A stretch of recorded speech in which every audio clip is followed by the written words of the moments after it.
Hello guys, what's up? It's Ashif again. Now today I'm gonna discuss about two particular cameras, and it will be an interesting thing because one camera is almost obsolete and one camera is very popular to this day. Now the obsolete camera is the Canon EOS RP. I know all of you guys will say that don't buy this camera, but hear me first, then comment your bullshit. Now see it. So the popular camera is the Fujifilm X-S10. You will say that it is the best APS-C camera before the releasing of the CANON EOS R10, R7. Okay, that's okay. You can agree with it or disagree, but both of these two camera has the same price point. The Fujifilm has a price point of $999. The Canon EOS RP has a price point of $989, or you can buy it roughly $900 because it is so much old. Now both of these two camera has a totally articulated screen, can shoot 1080p, 60p, and can shoot 4K. Now on Canon you will have a 1.76 or 78x crop, but 1.78 crop, that's okay. But if you are using the Fujifilm, then you are getting automatically a 1.5x crop due to crop sensor, and the Canon EOS RP has a totally full frame sensor. So they are both identical, I will say. Yes, you have some advanced video feature on the Fujifilm X-S10. So if you are a core videographer or someone who want a cheap camera to shoot some short film, then I will say that go to the Fujifilm X-S10. But if you are not that, if you are a blogger like me, I am doing, then I think the Canon EOS RP can have a option for you because you have the same price point in here, $999, same videographic specification, and the same best thing is that Canon has a full frame sensor and Canon has some cheap lenses that we can really use for blogging.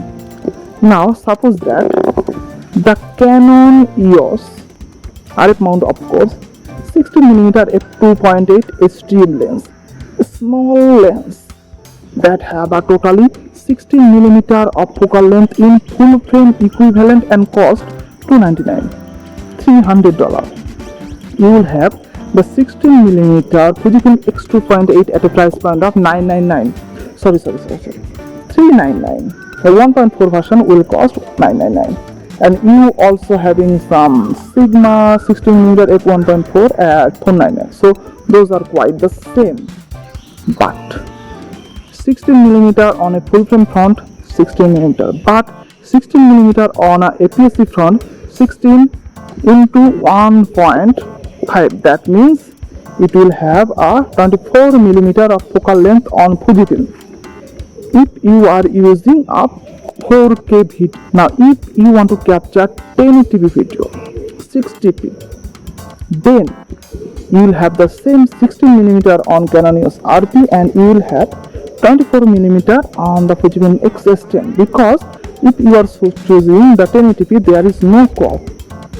So I think they both have same similar thing, but the Canon has a cheaper appeal with a full frame sensor. So I think you can choose the Canon EOS RP. Now while I was searching for a great camera under $1,000 for great videography, I find that, and I actually shocked to see the specification, to see the 1080p video footage up to 60.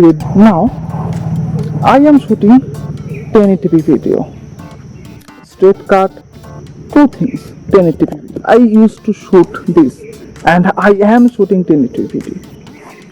So for myself and for the very bloggers like myself who are shooting on 1080p, not 4K, those guys should choose the Canon EOS RP because it is cheaper than the Fujifilm X-S10.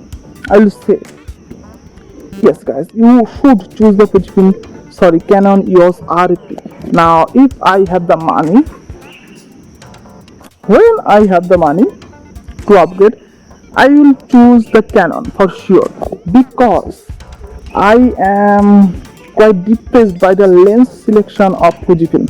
Yes, they have excellent lens, but those are quite pricey, and I want some cheap lens. Yes, you can say that no, go to Fujifilm, buy some great quality lens. Okay, you can say this, you will say this, that is true for yourself, but for myself, cheap lens is quite okay, because I am videographing myself with a 15 to 45 millimeter kit lens, and I am quite okay with it. So for me, Canon EOS RP will be a far better option than the Fujifilm X-S10. Now that's all I have to say here in this particular video, and let me know your valuable opinion about this topic, because I really want to know, because I find this very interesting. I never thought that I will ever find anything like this on the market right now. So goodbye guys, have a nice day, see you on the next video.